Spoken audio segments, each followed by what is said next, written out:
procès de Johnny Depp s'est achevé. Oui. Et Amber Heard, son épouse, son ex-épouse, finalement, c'est elle qui a perdu d'une certaine manière alors qu'elle l'accusait de violence. Elle a perdu. On peut dire officiellement que Johnny Depp a gagné. Amber Heard devra verser 15 millions de dollars à l'acteur pour diffamation. Et lui, Johnny Depp, devra verser 2 millions de dollars à son ex-épouse pour diffamation. Mais elle l'attaquait sur les paroles de son avocat, qui avait parlé de coups montés au moment de la tribune qu'elle avait publiée en 2018, sans mentionner le nom de Johnny Depp, mais en disant il est coupable de violence conjugale. Et Johnny Depp dit ça m'a fait perdre 50 millions de dollars de revenus. C'est ce qu'il lui réclamait. Mais clairement, c'est une victoire. Parce que je ne tournais plus. Bah, évidemment, on l'a coupé. Il n'a pas pu tourner dans Pirates des Caraïbes, etc. Bon, vous avez une image d'Amber Heard. C'est sûr qu'il est meilleur comédien. Ça, on ne va pas débattre là-dessus. Donc, le procès a duré 6 semaines. Je dis bien 6 semaines. La délibération, 13 heures. Et les 7 jurés ont rendu, après donc 13 heures de délibération, leur verdict à l'unanimité.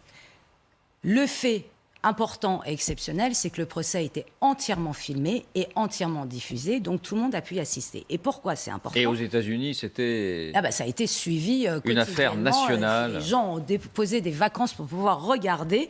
C'est Emily Hill, qui est chroniqueuse judiciaire et experte en relations de couple, qui nous dit pourquoi ça a été très important que ça soit diffusé en direct. Les femmes qui ne regardent pas les débats pensent incroyable qu'on ne puisse pas croire toutes les femmes. Elle rajoute: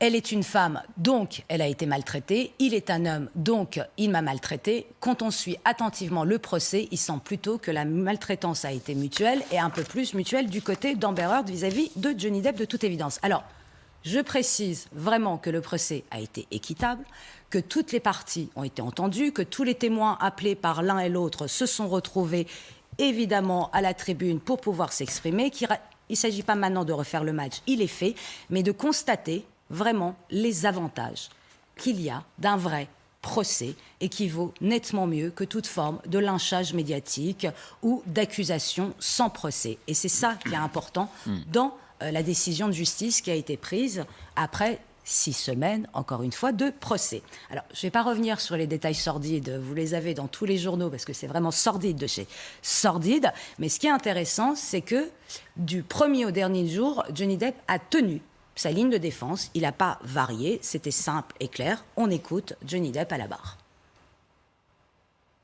No human being is perfect, certainly not.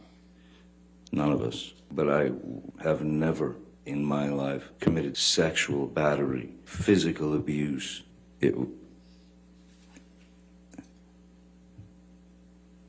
Horrible.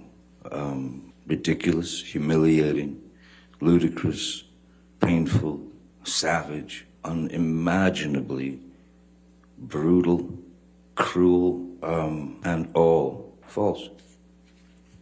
All false. Voilà. Ça a été simple, il n'a pas varié, il a répondu à toutes les questions, il ne s'est pas défilé une fois. Par contre, Amber Heard, alors là, elle a été quasi, pour ne pas dire tout le temps, systématiquement, elle a été renvoyée vers ses mensonges et vers ce qu'on peut appeler ses ragots. Puisqu'elle est partie du principe en disant toutes les femmes, toutes les ex-compagnes de Johnny Depp, il a été maltraitante avec elle, ça a été systématique et elle a colporté en gros des ragots de magazines.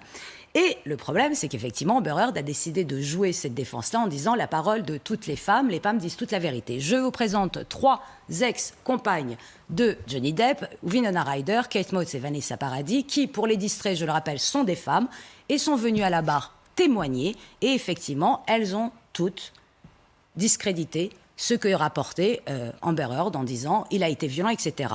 Et par exemple, Kate Moss, elle disait que Johnny Depp avait balancé la brindille dans des escaliers lors d'un voyage en Jamaïque et qu'elle s'était cassé le dos à cause de lui. Eh bien, Kate Moss a témoigné. On écoute Kate Moss.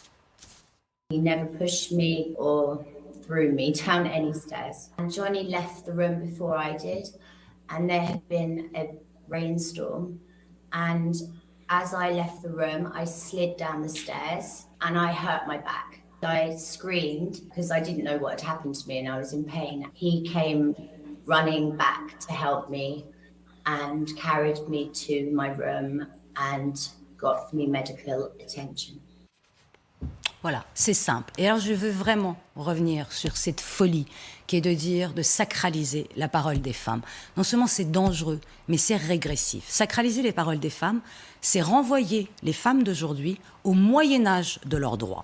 Pendant des siècles, si on a refusé aux femmes l'accès au savoir, l'accès au domaine public, l'accès à la politique, la possibilité de faire des études, la possibilité de faire du sport, la possibilité de pouvoir même rentrer dans une université et de prendre la parole, c'était au nom de l'innocence des femmes, en disant les femmes naissent pures et innocentes. Si on les laisse faire ce que font les hommes, c'est-à-dire se corrompre au contact de la vie publique, elles vont être dénaturées, elles ne seront plus ce symbole d'innocence et de pureté qu'elles vont être. C'était ça, ce qui justifiait que les femmes n'aient pas accès au pouvoir, au savoir, au droit, c'était leur innocence. Je trouve ça ahurissant de sortir aujourd'hui un argument d'avant-hier qui est un argument purement misogyne. Ce qui prouve une chose, c'est que définitivement, le néo-féminisme est une paresse et une inculture. Je n'ai pas fini, j'ai encore un peu de temps.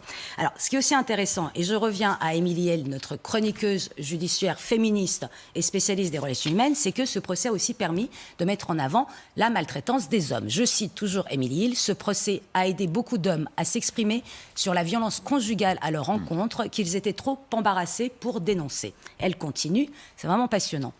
Elle prépare un livre sur le sujet. J'ai lu quelques témoignages d'hommes qui racontent que leur partenaire les mettait tellement hors d'eux par ses propos ou ses coups qu'ils devaient s'enfermer dans une pièce. Et elle rajoute, ça arrive.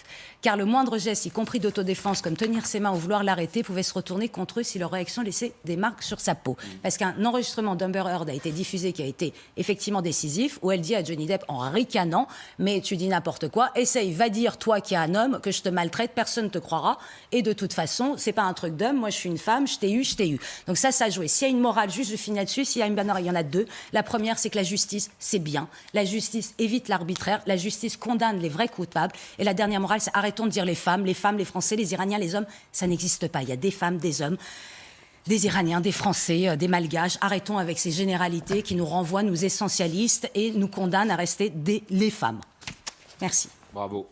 Merci à vous trois pour ces parties pris. C'est jeudi. On remercie Romain Messi à la rédaction en chef. On remercie Aurélie Delmour à l'édition. Et puis on régit tous ceux qui font cette émission. Merci à Virginie Leblond-Taïeb à la réalisation, Franck Bertin à la diffusion, Euphémie Lèche à la vision, François Martrou au son, Jean-Michel Tomzik à la coordination antenne, Emmanuel Maggia au maquillage. Merci surtout à vous de nous avoir suivis. Une petite image quand même. Elisabeth II au balcon pour voir les avions avec ses arrière-petits-enfants et pour vous dire qu'il y aura un documentaire exceptionnel ce soir à 20h50, Un destin hors du commun. Demain, c'est Amélie Carwer que vous retrouverez. Merci, bonsoir.